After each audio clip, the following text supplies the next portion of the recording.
Hello, everybody. I'm your host, Crystal Kramers, and I'm super excited to introduce to you Cindy Van Arnhem. She is an intuitive business strategist, and she's here for Full Blast Coaching. That's her business. And I'm really excited to introduce you to her today. So thank you, Cindy, for joining us for this conversation. Oh my gosh, thank you so much for having me. I am really excited for today's conversation. Woo, me too. Okay, so as we get started today, can you please introduce yourself and your business to our wonderful listeners today?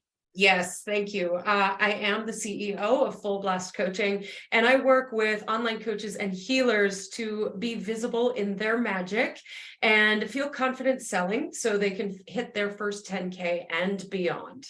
Woo! Yes, please. That sounds very, very awesome. So I'm curious to know, on this entrepreneur journey, what inspired you to become an entrepreneur?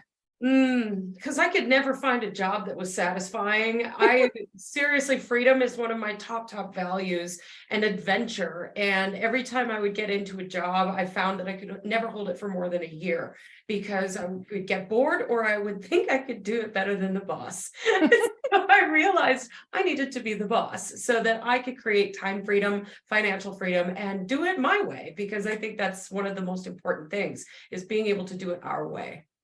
Absolutely. I'm curious to know about that, because we talk about values and beliefs and stuff like that. So how do those values and beliefs really guide you in your business decisions? If they're everything. Yes. They're everything. Because if we don't know what's most important to us and what our priorities are, then we don't know how to make decisions. And we're then at the whim of our email box, our notifications, and everybody else's agenda. And I've been there where I was building other people's dreams instead of my own. And so my values drive every decision that I make, everything I do. They're on a Post-it note all over my house so that I don't forget what they are. And they just remind me constantly of what's most important and what I'm choosing to make a priority in my life and in my business. That is incredible. And it sounds like you reverse osmosis and build your life around that, which is fantastic. Yes. Woo! Thank you. Thank you. So talking about this as part of your journey, what would you be able to kind of pinpoint as being the most rewarding part of your journey, if you could kind of narrow it down? I mean, all of it, but really, it's that moment when I watch a client light up because they got it. It's that moment when I see the spark go in the eyes and I can feel them lean in and they're ready, and they feel the confidence. They're ready to be visible. They're ready to bring all their magic together, and they're ready for action. One of my favorite phrases when in my coaching is just do the thing. And it is that moment when they're ready to do the thing that just fires me right up. I'm covered in goosebumps just talking about it. So juicy. Yeah. And it's like, if you're not ready to do it again, do it anyways. Yes. Right. Yes. Yeah. And sometimes that's scary. And so I definitely make sure that I'm working with my client, kind of hold your hand a little bit. I'm never going to jump off the edge for you, but I will hold your hand while you wait until you're ready to jump. I love that. Sometimes we all need some hand holding till we're ready, right? Talking about those rewarding pieces of your journey, let's go to the flip side. What unique challenges could you really identify as you encounter, this journey of entrepreneurship? Yeah, there's a lot. I've been an entrepreneur since 2016 is when I started my business. And there was a lot that I didn't understand. I didn't understand of self-mastery and emotional mastery. This whole entrepreneurial journey is not a straight linear line. It is up and down. And sometimes you stand on your head and you don't really know what you're doing one day from the next. And so really understanding how to navigate our emotions, understanding who we are was crucial. And I didn't know that in the beginning. So all the things, workaholism, control issues, throwing things at the wall, hoping something would stick, offers that didn't make any sense, not knowing how to market myself. I mean, you name it. I went through the challenge. And today I can actually say I've worked through most of that. And I get the question a lot of times, what are you struggling with the most in your business? And my answer is usually nothing. Mm-hmm. Yeah. That's fantastic. But your struggles have shaped you to be that entrepreneur that you now get to help everybody else with those struggles. I love that. I think being an entrepreneur is probably one of the most challenging things you can ever do in your life. But man, you're going to grow. You are going to grow. Absolutely. Or when you do something for the first time and it's scary, right? Just knowing you've got the support from somebody like yourself is absolutely powerful.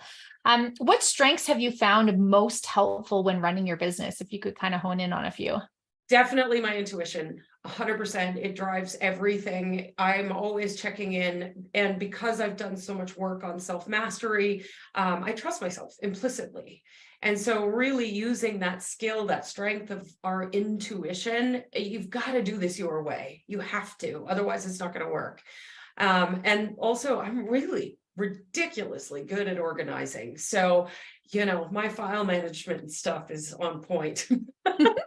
That is fantastic. But in all fairness, it is a very key skill when you're an entrepreneur, for sure. The systems and the tools, for sure. Absolutely.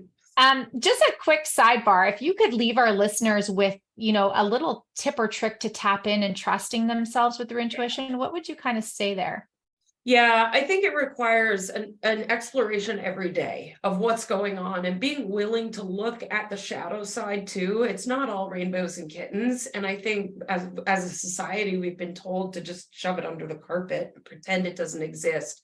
And I think it's so important that we're constantly exploring who we are, because when we do that and we acknowledge some of those more shadowy sides, we start to acknowledge the truth of us. And then it becomes easier to make decisions. We also need to explore our values and what's most important. We need to explore our emotions and what's going on instead of pretending they're not there. And so there's a lot of pieces in that. I use the tool of numerology to support that in a deep way. That's been a game changer for me. I also think that this idea of knowing yourself is not a destination. I don't think it's possible to ever fully know who we are because we're limitless beings. So how could you ever know what limitless is or feels like?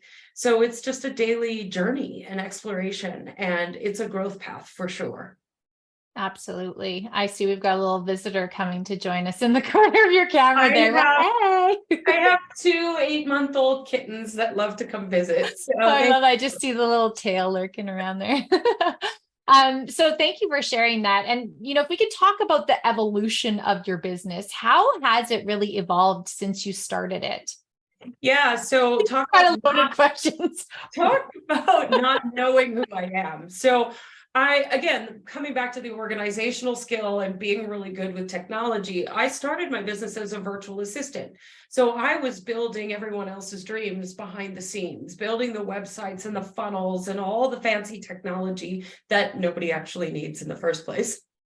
And doing all of that stuff for other people. And I was miserable. I hated it. I hated it so much. I learned a lot, but I did not enjoy getting up in the morning and getting myself to work. And over the years, then I took some self-mastery work. I learned numerology. And so as this all started to unfold, I started to piece the two together and go, oh, the technology and the self-mastery, the intuition and all of the stuff that needs to happen in the material world. And so I started piecing those together, and it's now unfolded into what it is today of being an intuitive business strategy and telling you, here's some systems and strategies you actually need, and you don't need all of that mess. Just throw that out. Thank you for sharing. Yeah, it can get quite noisy, right? Especially if we're listening to multiple different people at one time. And I really like how you brought in, do what works for you. Yes. Right? You can follow someone's mythology and get down some rabbit hole of belief system or people pleasing or doing things because you're following a certain framework, or you can pause and ask yourself, what excites me in this moment? And moving with that energy of excitement, because I also know we could do all the things as an entrepreneur, but if we're not having fun doing it, then why the heck are we doing it? Right? Yes, totally. You will never, ever, ever see me dancing and pointing at things on TikTok or wherever else. I'm on all those platforms, but I don't need to dance and point at things to get clients. And the analogy I love to use is in my strategy that I provide, I give you a sandbox for your intuition to play in. The sandbox is like having four walls that you can bounce off of and be creative and show up in all of your magic and play with the different ideas instead of running down the beach naked, hoping for the best. That can be reserved for your personal life. But I think it's important that we've got some sort of, boundaries in our business so that we're not just winging it, but we've got something that allows us to show up and be fully ourselves and in our magic, but also knowing we're not gonna, take off out of control down the beach. That's a great analogy. I love that. I'm like, I need some hot weather and beach right now. I don't know about you. So you talk about intuition and you talk about numerology, but if we can kind of dig a little deeper into how have you used your unique gifts and talents to really succeed in your business? Yeah, it really comes down to, I'm a certified universal laws coach. So I've studied over 25 different universal laws. And one of the most important ones is the law of divine timing. And, I hear a lot of healers use the words, well, if it's meant to be, it's meant to be. And if the universe doesn't want me to have it, then so be it. And I'd like to put the kibosh on that entirely, because we are co-creating with the universe. And this is something that I learned is, number one, let go of control. And number two, you've got to do some things to make stuff happen. I think one of the things that I see a lot in the healing coaching industry is this idea that if I just meditate and get my vibe in the right place, it'll just fall in my lap. Or it won't happen. And it's because the universe decided it wasn't for me. But if you want something and you want to experience something, you got to go get it. There's some things you got to do. Meditating on the couch is wonderful, and I highly encourage it. And there's actions to be done.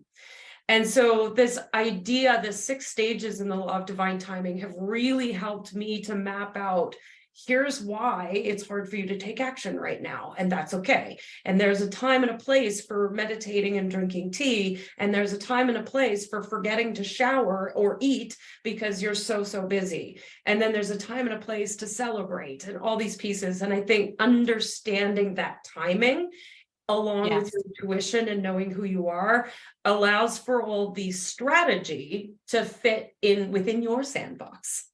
I love that. I feel like there's often times where there's this expectations we put on ourselves that we need to hit a certain piece or do a certain thing at a certain time versus just allowing it to flow as well. So I really love your analogy of the sandbox and the naked running. I mean, it's really helpful to know I'm not motivated right now, and all I want to do is meditate and drink tea, but then we judge ourselves because we're not doing anything. And then when we're in the action stage and we're moving and we're in momentum, then we judge ourselves for not self-caring enough. And so we're just constantly judging ourselves. And if we know where we're at in our rhythm, then we can go step back a little bit and go, okay, this is exactly where I'm supposed to be. Yeah, I love that. And giving yourself some space and grace for that creativity also to flow. That's juicy. What vision do you have for the future of your business? I want to impact thousands and thousands of healers and coaches. One of the most important things to me is this idea of spiritual poverty being put to bed. When good people make money, we do good things with our money. And yes, that is the reality of our world, that we have to use money. And so let's make some money and go do good things with it. And so this idea that I need to give away all my resources and rescue and save to the detriment of my own well-being is a bunch of hoo-ha. Let's start making some money so that good people change the world. Yes, I'm celebrating good people changing the world. Woo! Sometimes I drop an F-bomb. I'm saving that for another day. Okay, so all of our listeners here today, what advice would you give to aspiring soul-led entrepreneurs if you could kind of tie it up in a little bit of a bow? As my doorbell goes off. Yeah. Ding dong, here's your advice. So there's three things that are really key to showing up in your magic and feeling confident and creating the financial freedom that you desire. Number one, you must have self-mastery. You need to know who you are so that you're not lost in the noise and the chaos and scattered all over the place, throwing spaghetti at the wall. If you don't know who you are, that's the first place to start. Number two, you need to be visible. You need to express yourself and you need to show up. Yes, I teach my clients to post to social media every day, and some of them resist that, and that's okay. So I have befriended social media. I have a relationship with social media where I show up, and in the showing up, it shows up for me. So it's all about relationship, but being able to express yourself again in a way that suits who you are. And then you need some long-term sustainable strategy, because this whole spaghetti at the wall thing, I've tried it. It doesn't work. You need to know what you're doing every day, every week, every month, every quarter, so that, when you want to take a month off and go on vacation, you don't have to worry about it. Or you're not like hitting 10K months and then dry for 6 months, wondering where your next client is coming from. So those three things I think are the most important, is really knowing yourself, expressing yourself, and having some strategy in place that's long-term, your sandbox. That's really the key. Fantastic. Well, thank you for sharing all of that during our little interview session. And what I really, really, really want to offer to our listeners today is we've got a conversation that Cindy's put together for us to talk around the divine timing cycle. And it's important in building a business, which is fantastic because it ties into everything that we've been talking about. But first, we're going to post below a little free offer. So Cindy's put together how to activate your weekly divine timing cycle, the #1 secret to go from survival mode to absolute thrival in your life, your business, and your relationship. So that is fantastic. And so you're going to see a link below our talk where you can get information on how to download that. But I'm going to just hand it over to you, Cindy, and to give us a little presentation around the divine timing cycle and its importance in building a business. So thank you so much. Yes, this is my favorite topic, because if we don't understand our divine timing cycle, life is hard. I've been there 1,000 times of trying to figure out why I can't figure it out and beating myself up. And knowing these stages of divine timing really help you to leverage all of the universal magic to your advantage. And why not? Why not? If we're making the whole story up anyways, we may as well make it really juicy and good. So the divine timing cycle is obviously a circle. There's no start or end, but in order to have this conversation, we start with awareness. So in awareness, oftentimes we're in this place of, I know that I want to experience something, but I don't know how to get there. I don't know if I really want it. I'm curious, I'm open, I'm probably meditating and drinking tea on the patio. I'm not taking action. I'm just in this place of like childlike wonder, trying out new things and experimenting. I like to play with the metaphor of, just go and try a yoga class. Don't sign up for a full year membership when you're in awareness, because you're trying out new things and exploring and seeing if you even like doing it. And so in awareness in your business, say, for example, I'm going to use the 10K example. You want a consistent 10K a month. So you have become aware that you want this thing. That doesn't mean you're just going to immediately go out and get into the DMs and put out an offer, because you don't actually know what it is that you're doing yet. And so you're exploring, you're maybe looking at hiring a coach. You're maybe looking at, different strategies that might work. Maybe you get a numerology report so that you can explore these different options. And then when we get into the next stage of divine timing, we move into acceptance. And this is a stage of divine timing that 95% of humans like to skip over, because it's going to require you to feel your feelings. And none of us want to feel our feelings. I always laugh when I see, healers and coaches posting in their marketing that you got to feel your feelings. I'm like, I'm not signing up for that. Like, I don't want to pay for that. And yet it's so, so crucial to our growth and our business. We need to feel our feelings. So I want 10K a month, consistent revenue. okay, well, there's some feelings of shame around money. Maybe there's some guilt around debt that I have right now. Maybe there's some guilt and shame around not having taken action before. And why haven't I done it? Why didn't I do this? And why just now? And oh my God, what if I can't make $10,000 a month? Right? There's all these fears and resistance and guilt and shame that rises up in acceptance. And it's not fun to feel it, but we must come to an acceptance of it. And one of my favorite phrases to use in acceptance is, I am experiencing this moment of guilt and shame, and I've had this story for a long time, and I deeply love and accept myself anyway. And literally just sitting with it. One of the things I love to do, who knew that Cindy would like writing lines, but I do it because emotion will move naturally in 15 minutes or less. And so if we sit with that and write that phrase, I am experiencing a moment of shame and I deeply love and accept myself anyway. And we do that for 15 minutes, guess what? Shame is gone, because it just moves. But we spend so much time judging the fact that we feel shame that we just spin and spin and spin, and we create repeating patterns. So we have to feel our feelings, and then we move on to the next stage of divine timing, which is also challenging. And most people like to skip over this one too. It is self-responsibility. We got to pull up our big girl and big boy pants and get it done. We need to make the decision that we're going to experience. So again, coming back to the 10K consistent monthly revenue, I decide that I'm going to experience that. There's no action to take here. It's a decision. And you can feel it in your bones. So again, this is feeling your feelings, but on the other side. So acceptance is more of an acceptance of what is, and self-responsibility is an acceptance of what will be. And you're making a decision and you're claiming it to the universe, and you're saying, I want this thing and I choose this thing. So I choose to experience 10K consistent monthly revenue. And even just saying this out loud, my whole body is just like, yeah, let's do this. And that's the feeling that we need to get to, because you can say that until you're blue in the face, but if you can't feel it, you're never going to experience it. So there's a frequency in the body that we must experience in that decision. And for anyone listening out there, you know when you've made a decision and you mean it, and you make a decision and you don't mean it. You know the difference.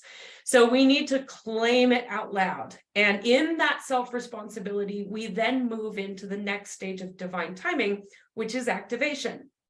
Now, here's where we get a little tripped up, because now there's some action to take. And so now I need to figure out all the hows. Well, it's not your job to know how. It's only your job to be willing to do what it takes. And to trust that voice, that intuition that says, go here, talk to this person, do this. This is what's next. And what I loved to do way back in the day, I would come from a project management background. And so I would look at that big vision of 10K consistent monthly revenue, and I would reverse engineer it step by step by step by step with no room for possibility. And then I would create this to-do list of 52 million things to do, and I would go at it. Well, about a month in, I'm burnt out, exhausted. Why am I doing this? I don't even understand what I'm doing anymore. I've completely lost track of the vision. And back we go to awareness again. I am aware I'm not making consistent monthly revenue, right? So in the activation stage, you'll hear yourself asking the question, how? All the time. Well, I must need a website. Well, I must need to create this offer. I must need to hire this coach. I must need to set up landing pages and funnels and all this stuff. No, don't do that. I love to say, all you need to do every single day in activation is one thing that moves the needle forward. And so I choose, and I teach my clients, sit quietly and listen. Whether it be journaling or contemplation or being out in nature. Some of my clients need to move and listen, but listen. And what's the next thing that I need to do? So feeling that choice every day, and then going, okay, this is the next step, and then go do that next step. Don't hesitate. You're going to feel all the fears and the unknown, and you're going to be like, crap, this is scary. Just go do the thing. It's just one thing. It won't kill you. In my experience of working with online coaches and healers, doing the thing won't kill you. So just go do it. I love that. I remember I decided I made the decision I wanted to be a speaker. And I had been behind the scenes as a virtual assistant. I'd never done a Facebook Live ever. This was 7 years ago now. And so I fought with my fear for days. And finally, I pressed the go live button. And it was the most awkward, uncomfortable, scattered Facebook Live you've ever seen in your life. But every year I left it up because it would come around on my Facebook memories. Well, I did a Facebook Live every single weekday for 4 years straight. That's why I'm a good speaker. I wasn't born a good speaker. It's just that I decided to do it once, and it got easier and easier and easier and easier. So you just do the thing. That's all you got to do. And then you look back a year later at your memories and you go, oh, look at how much better I am at this. It's so cute. So we then move from activation into acceleration. So now you've been doing enough of the things over and over and over again that now it's starting to happen. And so now your calendar's booking up and you're selling your program and things are happening. You're like, yeah, I love this. And you're going to do one of two things. You're either going to keep going and want momentum to just keep going, and you're going to forget self-care and forget to shower and oops, I forgot to wash my hair today. And oh yeah, breakfast. And you're just going to love every second of it. Or you're going to go, too much, can't handle it. And you're going to sabotage because you're busy and you forgot to shower. And so my self-care has gone out the window, so I can't do this. The thing with acceleration, or momentum is another word for it, is that it's not meant to be sustained. It is a short period of time.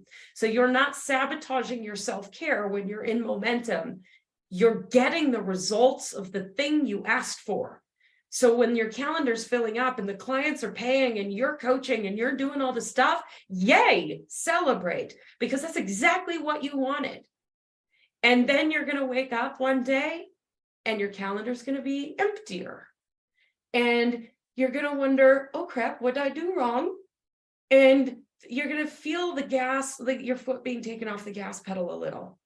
And this is because you've moved into the 6th stage of the divine timing cycle, transmutation, where you have become the person who makes 10K a month consistently. And most of us skip over this stage too, because we want that momentum to keep going. And we're wondering what we did wrong because the calendar's not as full. And I need to do more things. No, what we need to do in that moment is celebrate and honor and reflect and integrate who we have become. Because the moment you're done with transmutation and that celebration, you're going to become aware that there's something more you want.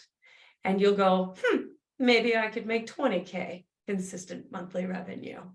And around you go again into the cycle. So I hope that lands. I hope that explains the divine timing cycle. And yeah, if you have any questions, let me know.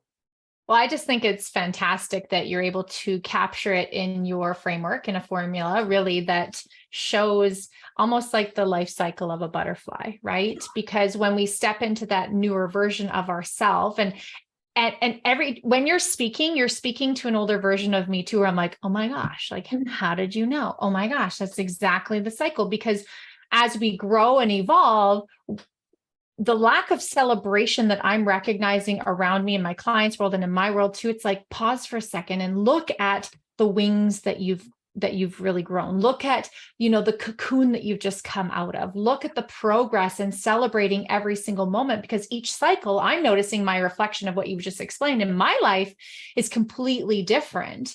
And as I change, everything around me changes. And I think that that's a really pivotal piece of recognition for ourselves, is celebrating in those moments instead of beating ourselves up saying, oh, I could have done that, or I should have done that. But Thank you, thank you, thank you. All of these thoughts are just formulating in my mind. I don't have any other questions for you other than pure gratitude and appreciation for you coming on, Cindy. I know that you came into my awareness about 4.5, 5 years ago. And, I just really want to say, I see you, I honor you, I'm celebrating you as an entrepreneur. And I know that this talk will help so many of our listeners. So I just want to say thank you, thank you, thank you from the bottom of my heart. And for those of you watching, you will see Cindy's information on how to follow her. You can download your free freebie as well. And any other last thoughts before we wrap up our call today? Well, first of all, thank you so much for this conversation. It always lights me up to share this, and especially to connect with people that, like you said, we met 4.5 years ago or 5 years ago, and to come back around because we haven't talked in quite some time. It's really cool to reconnect. So thank you for having me in your community and having the opportunity to share. And for all of your listeners and for you, really, it all comes back to knowing who you are, really standing in the truth of who you are.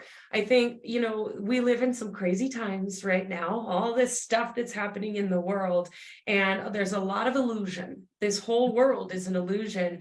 And if we don't know our own truth, we can easily get trapped in the illusion and not know what's really true for us. So that self-discovery, that self-mastery, that self-discernment, self-trust, it's so, so crucial, whether you have a business or not. So if you're wondering where to start there and then move on from that. Yes. Thank you, everybody. Thanks so much for watching, and we'll see you again soon. Thank you.